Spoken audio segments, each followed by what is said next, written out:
Welcome back to another technical video. Today, we'll be going through your question, answering it, and hopefully finding that solution that you need. Guys, remember to stay just a little bit crazy, just like me, and hopefully get through to that resolution. Let's get started.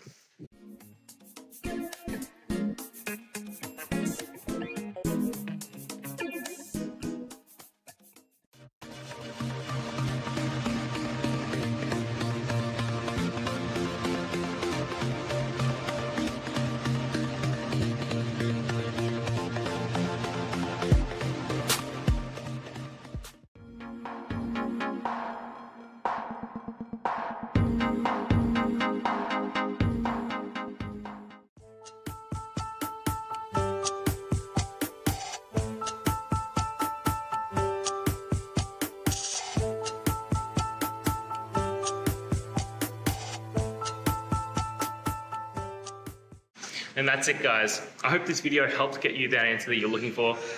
Now, I'll see you next time. Please subscribe for more question and answer videos. And if you have any more, please just shoot them through in the comments. Have a good one.